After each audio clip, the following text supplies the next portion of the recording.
कुमारी शैलजा जी, चरणदास महंत जी, उमेश पटेल जी, Pritam Singh ji, Congress party के stage पर senior नेता, भाइयों और बहनों, प्यारे कार्यकर्ताओं, प्रेस के हमारे मित्रों, आप सबका यहां बहुत बहुत स्वागत, नमस्कार। मूड कैसा है आपका? फिट है? आपने मोदी जी का आज भाषण देखा? मोदी जी कहते हैं, सुनिए बात, सुनिए, मजेदार बात सुनिए।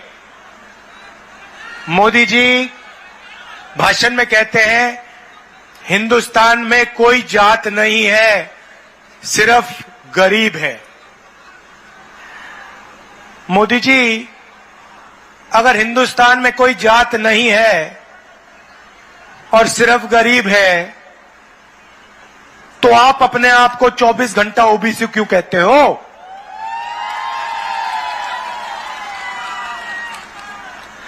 और नरेंद्र मोदी जी, ये भी मुझे बता दो, आपने ओबीसी का नाम प्रयोग करके बहुत फायदा उठाया, देश के प्रधानमंत्री बन गए, करोड़ों रुपए के आप सूट पहनते हो, 24 घंटा हवाई जहाज में उड़ते हो, तो ओबीसी शब्द का आपने प्रयोग किया और आज आप अपने भाषण में कहते हो कि हिंदुस्तान में कोई जात नहीं। मतलब जब आपके लोग मध्य प्रदेश में आदिवासी युवा पर पेशाब करते हैं और उसका वीडियो लेके वायरल करते हैं, तो वो व्यक्ति जिस पे पेशाब किया गया, उसकी कोई जात नहीं है, वो आदिवासी नहीं है, वो गरीब है। जब किसी दलित बच्चे को मारा जाता है, हजारों सालों से दलितों को इस देश में लोगों को छूने नहीं देते थे उनको, आज उसका नाम दलित नहीं रहा। आप ओबीसी की बात करते हो, दलितों की बात करते हो, आदिवासियों की बात करते हो और अपने भाषण में आज कहते हो हिंदुस्तान में जाति नहीं। मोदी जी, आप डरिए मत, आप एक काम कीजिए, जाति जनगणना के बारे में देश को बता दीजिए।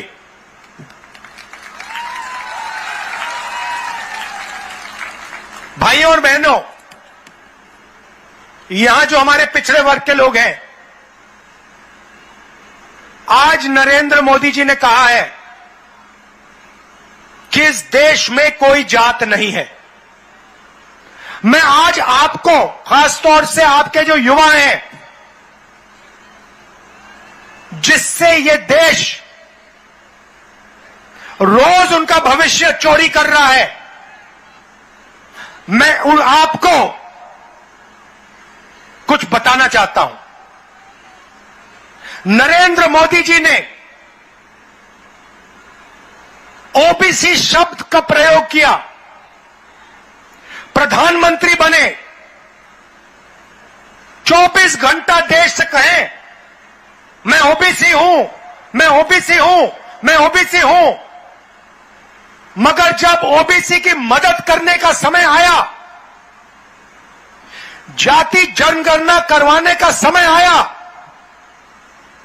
हिंदुस्तान में कितने ओबीसी हैं वो आंकड़ा देश के सामने रखने का समय आया, तो प्रधानमंत्री कहते हिंदुस्तान में जात नहीं है, ओबीसी कुछ नहीं है।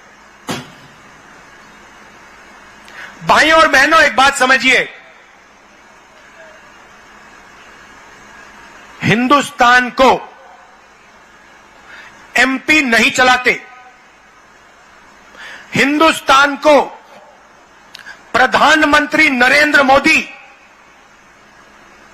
90 अफसरों के साथ मिलकर चलाते हैं। आपने ताली बजाई, मतलब आप गहराई समझ गए बात की।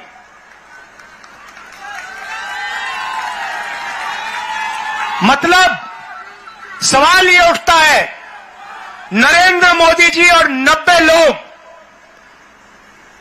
आईएएस के अफसर, आईएफएस के अफसर, ये लोग चलाते हैं। अब मैंने सवाल पूछा, नरेंद्र मोदी से पूछा, नरेंद्र मोदी जी आप ओबीसी की बात करते हो, मुझे बताओ 90 अफसरों में से ओबीसी अफसर कितने हैं? नरेंद्र मोदी उस दिन से ओबीसी शब्द का प्रयोग करना बंद कर दिए हैं। आज इतनी शर्म की बात है, आज प्रधानमंत्री देश को कहता है कि ओबीसी शब्द का कोई मतलब ही नहीं है, हिंदुस्तान में जाति नहीं है, सिर्फ गरीब है। नरेंद्र मोदी जी, गरीबों की क्या जात है? गरीब दलित हैं, गरीब पिछड़े हैं, गरीब आदिवासी हैं, ये गरीब हैं। आप शब्दों के पीछे मत छुपो, आप देश को बताओ जाति जनगणना कब करने जा रहे हो। अब भाइयों और बहनों, 90 लोग इस देश को चलाते हैं। नरेंद्र मोदी और 90 लोग, प्रधानमंत्री करोड़ों रुपए का सूट पहनते हैं। आप देख लीजिए, आपको एक ऐसा दिन नहीं मिलेगा पिछले 10 सालों में अगर नरेंद्र मोदी ने एक कपड़ा 2 बार पहन लिया हो, मुझे दिखा दो।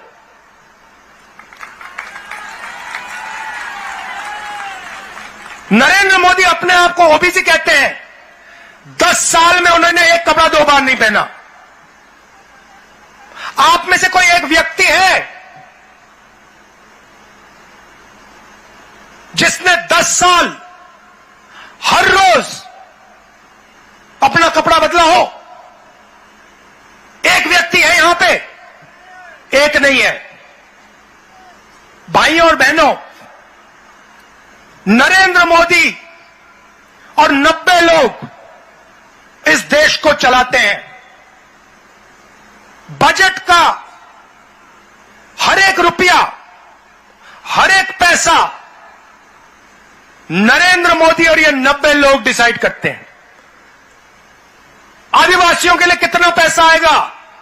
90 लोग, नरेंद्र मोदी। आपकी शिक्षा में कितना पैसा जाएगा? 90 लोग, नरेंद्र मोदी। सेना को कितना पैसा मिलेगा? 90 लोग, नरेंद्र मोदी। पीने के पानी में कितना बजट का पैसा जाएगा? 90 लोग, नरेंद्र मोदी। अब राहुल गांधी पूछ रहा है 90 लोगों में से ओबीसी कितने, दलित कितने, आदिवासी कितने?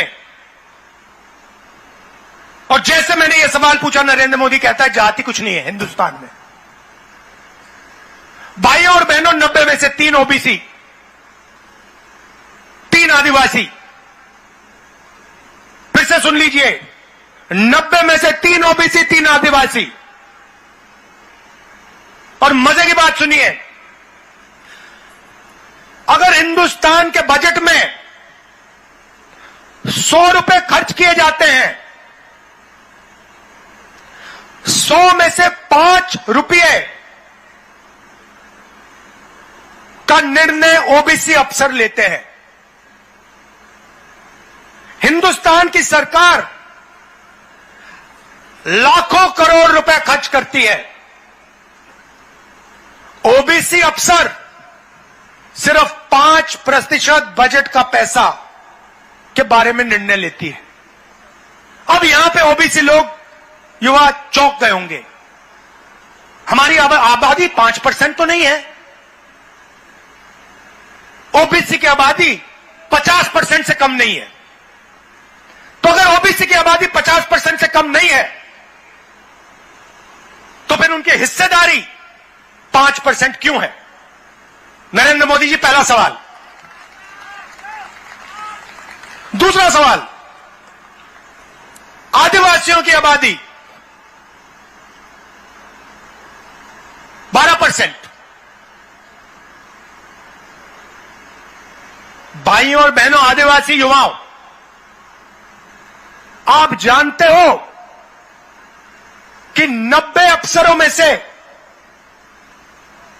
वो जो 3 आदिवासी अफसर हैं,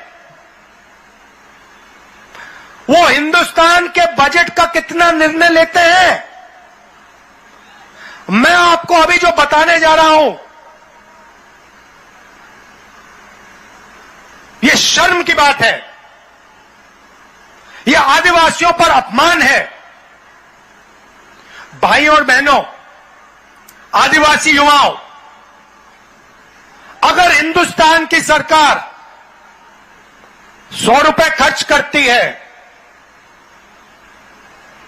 तो उसमें से आदिवासी अफसर 10 पैसे का निर्णय लेते हैं। भाइयों और बहनों, 100 रुपए में से 10 पैसे आदिवासी अफसर डिसाइड करते हैं। मतलब 0.01% बजट का आप लोग डिसाइड करते हो। अब जैसे ही मैंने ये बात उठाई,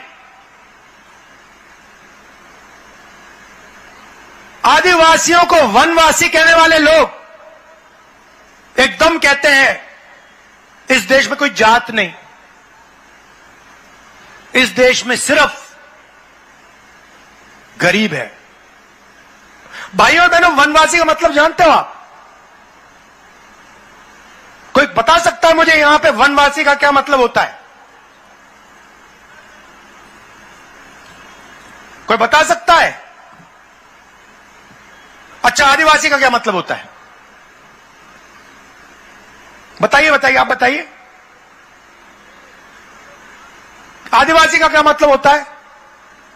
मैं आपको बताता हूं। आदिवासी का मतलब, और आदिवासी युवाओं को यह अच्छी तरह सुनना चाहिए,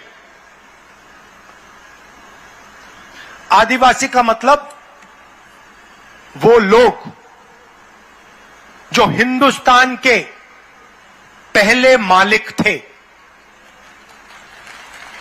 मतलब ये जो पूरी जमीन दिख रही है आपको, ये जो जमीन है, ये सबसे पहले आदिवासी वर्ग की जमीन हुआ करती थी। हिंदुस्तान में सबसे पहले आदिवासी हुआ करते थे। भाइयों और बहनों, इस शब्द के अंदर बहुत गहरी बात छुपी हुई है। आदिवासी का मतलब इस जमीन पे, इन जंगलों पे, जल पर आदिवासियों का पहला हक बनता है।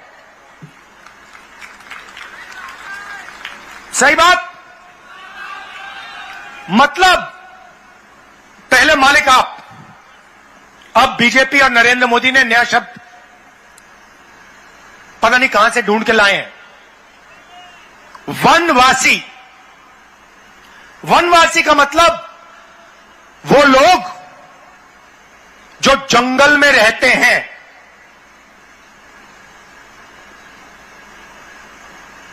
आपने वीडियो देखा होगा, मध्य प्रदेश वाला देखा आपने, जिसमें बीजेपी के नेता आदिवासी युवा पर पेशाब कर रहा है। आपने देखा है? देखा ना? उस वीडियो को बीजेपी के लोगों ने वायरल किया। वो वीडियो दिल्ली तक पहुंच गया था, मैंने देखा उसको। भाइयों और बहनों, आपने किसी बीजेपी के नेता को जानवर पर पेशाब करते हुए देखा है? मैंने तो कभी नहीं देखा। मगर आदिवासी पे बीजेपी के नेता को पेशाब करते हुए मैंने देखा है। ये लोग कहते, इनके दिमाग में बात यह है, ये सोचते हैं कि आपकी जगह जंगल के अंदर है और आपको जंगल से बाहर नहीं निकलना चाहिए, और फिर 24 घंटा ये आपके जंगल को उठा के अदानी को देते हैं। 20 साल में जंगल खत्म हो जाएगा, आपको कहेंगे भैया आप तो जंगल के हो, आपकी तो कोई जगह ही नहीं रही, चलो आओ शहरों में भीख मांगो। हमने छत्तीसगढ़ में अंग्रेजी स्कूलों का जाल बिछा दिया है। क्यों बिछाया? हम कहते हैं आदिवासी युवाओं को, ओबीसी युवाओं को, दलितों को अंग्रेजी सीखनी चाहिए, हिंदी सीखनी चाहिए और छत्तीसगढ़ी सीखनी चाहिए। अब आप पूछोगे भैया 3 भाषा क्यों? एक भाषा से हमारा काम हो जाएगा? नहीं भाइयों और बहनों, पहली भाषा छत्तीसगढ़ी। छत्तीसगढ़ में आपको व्यापार करना हो, छत्तीसगढ़ में आपको किसी से बात करनी हो, छत्तीसगढ़ी काम आएगी। आप यूपी गए, दिल्ली गए, बिहार गए, वहां पे हिंदी चलेगी, सही बात है। मगर मजे की बात सुनो, और मान लो अगर आदिवासी बच्चा या ओबीसी बच्चा कहे कि यार मैं तो अमेरिका जाना चाहता हूं, मैं तो अमेरिका की किसी बड़ी कंपनी में काम करना चाहता हूं, या मैं कंपनी खोलकर अमेरिका में अपना माल बेचना चाहता हूं, तो कौन सी भाषा चलेगी भाइयों बहनों? हिंदी चलेगी? छत्तीसगढ़ी चलेगी? अंग्रेजी चलेगी? तो हम कहते हैं हिंदी सीखनी है, सीखो, छत्तीसगढ़ी सीखो, अंग्रेजी सीखो। वो कहते हैं जंगल में रहते हो, अंग्रेजी की क्या जरूरत? ये फर्क है। हम चाहते हैं कि आपके बच्चे कोई भी सपना देखें, उसको वो पूरा कर पाए। हम चाहते हैं कि आदिवासी बच्चा एक दिन हवाई जहाज को देखे और कहे कि भाई मैं पायलट बनना चाहता हूं, मैं हवाई जहाज उड़ाना चाहता हूं, और उसको वो मौका मिले। बच्चा एक दिन कहे मैं बिजनेस चालू करना चाहता हूं, व्यापार करना चाहता हूं, कंपनी खोलना चाहता हूं, सपना पूरा हो। आदिवासी बच्चा कहे, पिछड़ा बच्चा कहे मैं इंजीनियर बनना चाहता हूं, दलित बच्चा कहे मैं डॉक्टर बनना चाहता हूं, सारे के सारे सपना पूरा कर पाए। बीजेपी चाहती है, अच्छा मजे की बात सुनो, बीजेपी नेता आते हैं, आपसे कहते हैं भाइयों और बहनों अंग्रेजी मत पढ़ो, छत्तीसगढ़ी मत सीखो, हिंदी पढ़ो। आप एक दिन काम करो, खैर मिलते तो आपसे हैं नहीं, हमारे एक बार कोई बीजेपी नेता हाथ आ जाए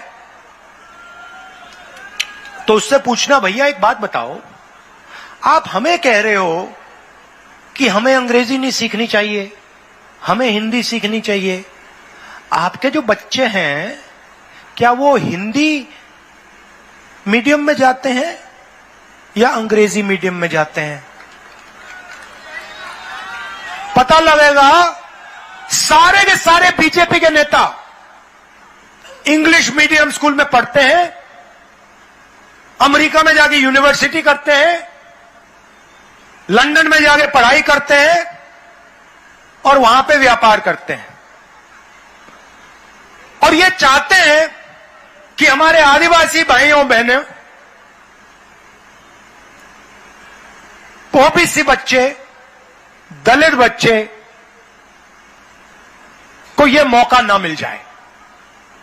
ये उनमें हम में फर्क है। अब मैं आपसे पूछता हूं, वो समय आपको याद होगा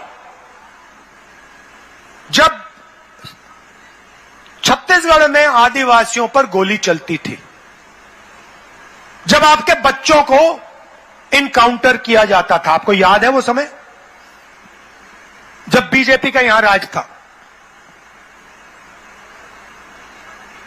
बीजेपी का राज था तो तेंदुपत्ता कितने का मिलता था? कितने का देते थे आप? 2000 रुपए का। आज कितने का है? 4000।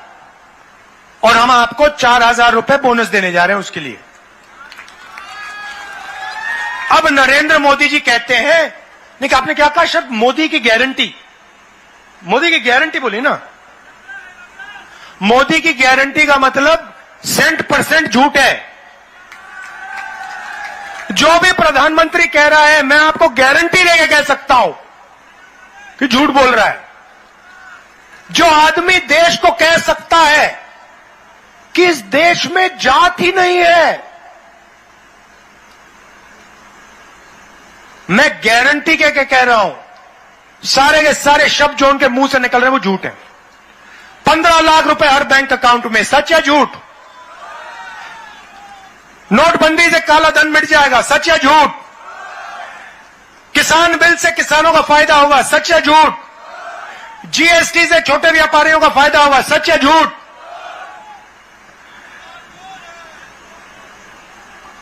किसानों को धान के लिए छत्तीसगढ़ में 2500 रुपए मिलेंगे, सच या झूठ?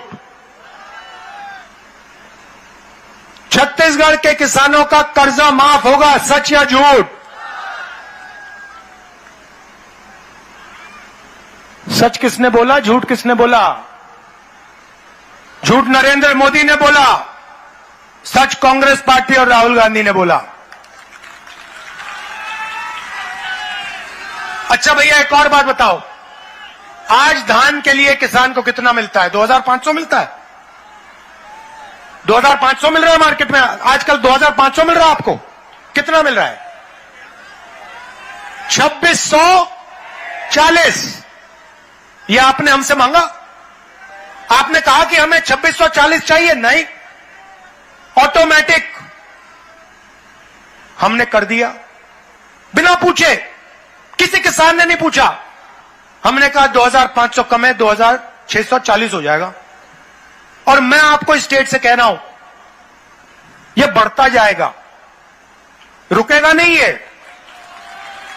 छत्तीसगढ़ के किसानों, यह 3000 से ज्यादा जाएगा, जाता जाएगा, क्योंकि हम आपके दिल की बात, आपकी चोट, आपका दर्द समझते हैं।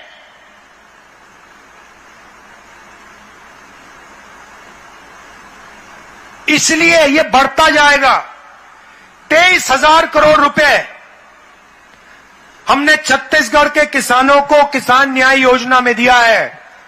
भाई और बहनों, आपने मांगा नहीं, आपने हमें यह नहीं कहा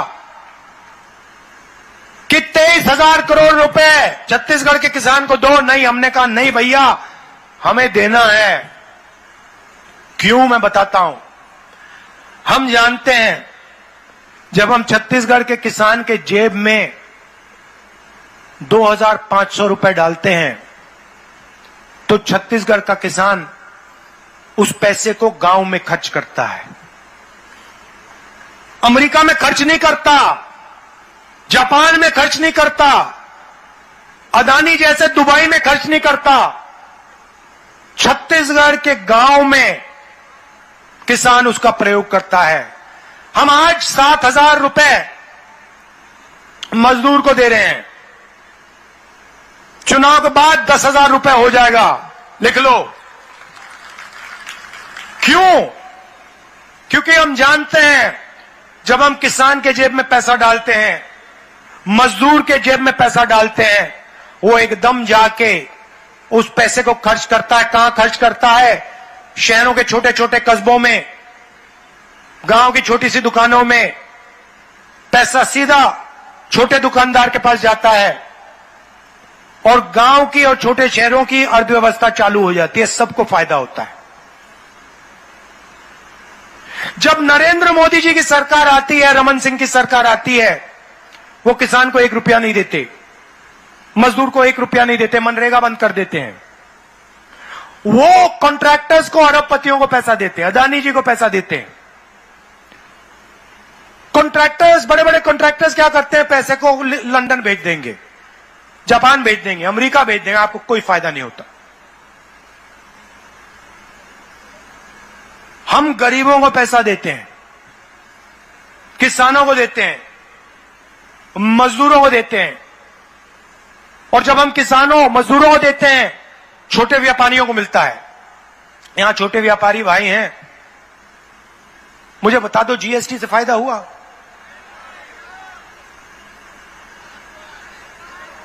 नहीं हुआ। किसका हुआ फायदा? अदानी का।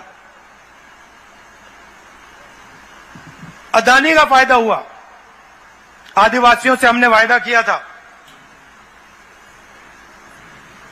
आपसे बिना पूछे, आपकी ग्राम सभा से बिना पूछे आपकी जमीन नहीं ली जा सकती।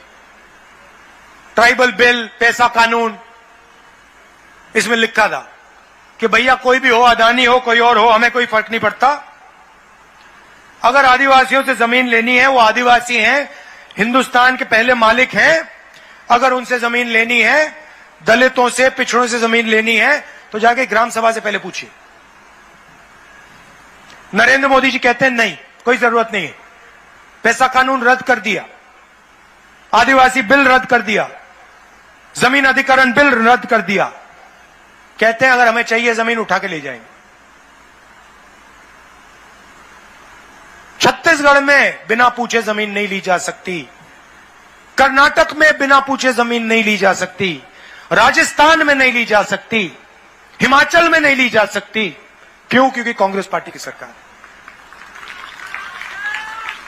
भाई और बहनों, गुजरात में अदानी को जितनी भी जमीन चाहिए, जितनी भी जमीन, लाखों एकड़ जमीन चाहिए, लाखों एकड़ लो, कोई ग्राम सभा से पूछने की जरूरत नहीं। वहां पे उन्होंने मूर्ति बनाई, सारे आदिवासियों से बिना कोई कॉम्पनसेशन, बिना कुछ पूछे जमीन उठा के ले गए। अदानी जी को पकड़ा दी, स्टैचू बनाने में लगा दी। स्टैचू बनाओ, जरूर बनाओ, मगर जो आदिवासियों का हक है, जो उनकी जमीन है, उसका कॉम्पनसेशन उनको दो, उनसे पूछ के जमीन लो। ये उनकी सोच में, हमारी सोच में फर्क है। अब देखिए, आखिरी बात मैं आपसे कहना चाहता हूं, यहां पे नंद कुमार पटेल जी के बेटे चुनाव लड़ रहे हैं। इधर आओ, देखो। अब मैं आपको एक चीज बताना चाहता हूं, और ये बात आप अच्छी तरह सुनो और समझो।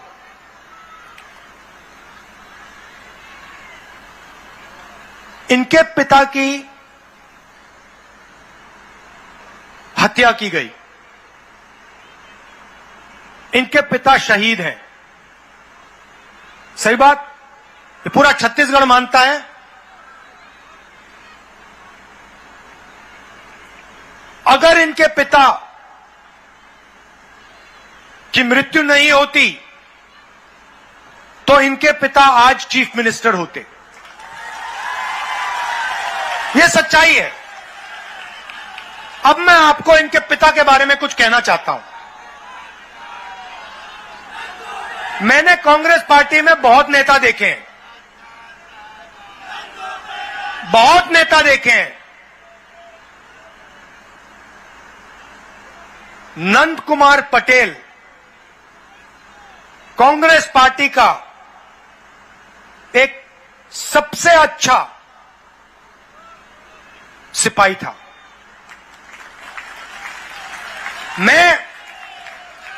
मेरा उनसे परिचय कैसे हुआ मैं आपको बताना चाहता हूं। बैठो बैठो, मैं आपको बताना चाहता हूं। जब भी मुझसे कोई मिलने आते थे या आते हैं तो मैं थोड़ा उनके बारे में थोड़ा सा इंफॉर्मेशन ले लेता हूं, रिपोर्ट लिखवा लेता हूं, पता लगाता हूं ये है कौन। और अगर मुझे वो व्यक्ति अच्छे लगे तो मैं थोड़ा और चेक कराता हूं। तो जब नंद कुमार पटेल जी मुझसे मिले पहली बार, मुझे उनमें गहराई दिखी। तो मैंने अपने ऑफिस के लोगों से कहा कि देखो एक काम करो, नंद कुमार पटेल के बारे में उनकी थोड़ी हिस्ट्री जो है, कांग्रेस में कैसे आए, क्या क्या काम किया, विचारधारा के लिए लड़ते हैं, यह पता लगा के मुझे बताओ। उन्होंने रिपोर्ट लिखी। रिपोर्ट में क्या लिखा था मैं आपको बताना चाह रहा हूं। रिपोर्ट में लिखा था कि एक बार चुनाव में 40-50 साल पहले मध्य प्रदेश में, उस समय मध्य प्रदेश था, मध्य प्रदेश में कांग्रेस पार्टी बहुत बुरी तरह चुनाव हारी। और जब सारे के सारे एमएलए, बहुत सारे एमएलए, बहुत बड़े नेता हार गए,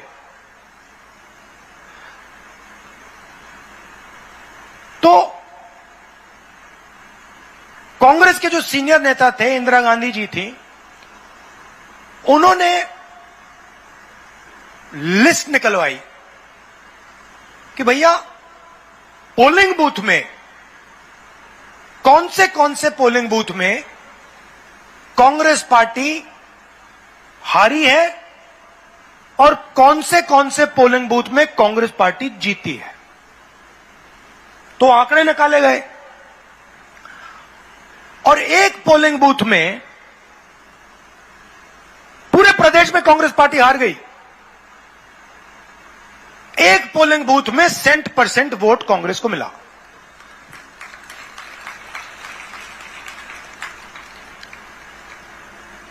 फिर इंदिरा गांधी जी ने कहा भैया ये कौन सा बूथ है ये, और ये कौन है जिसने इस चुनाव में, जहां सारे के सारे सीनियर नेता हार गए, ये कौन है जिसने अपने गांव में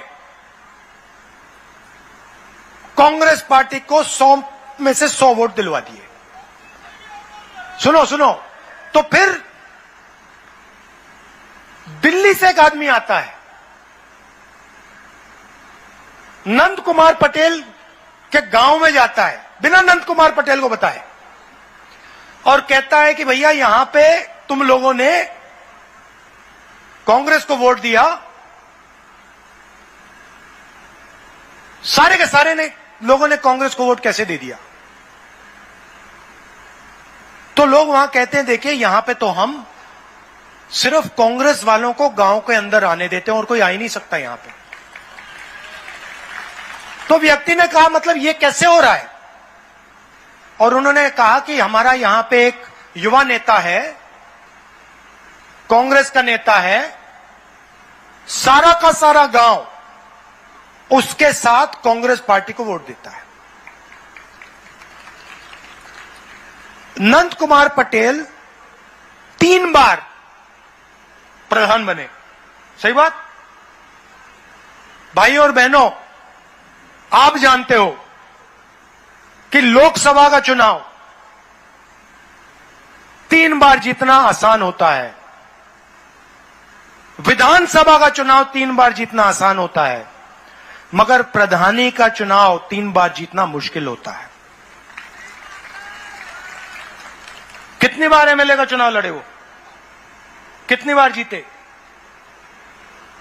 3 बार प्रधानी, 3 बार जीते। 5 बार एमएलए का चुनाव, 5 बार जीते। और खून में कांग्रेस पार्टी की विचारधारा थी।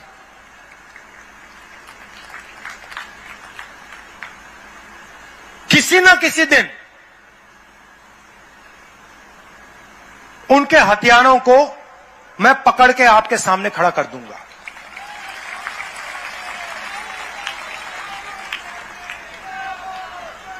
यह मैं आपसे इसलिए कह रहा हूं क्योंकि नंद कुमार पटेल के साथ अन्याय हुआ। मैं आमतौर से चुनाव के भाषण में ऐसी बात नहीं बोलता हूं। मैं ये बात आपके सामने इसलिए रख रहा हूं क्योंकि नंद कुमार पटेल के बेटे चुनाव लड़ रहे हैं और मैं चाहता हूं कि आप इनको भारी बहुमत से पूरा दम लगा के यहां चुनाव जिताएं। धन्यवाद। जय हिंद।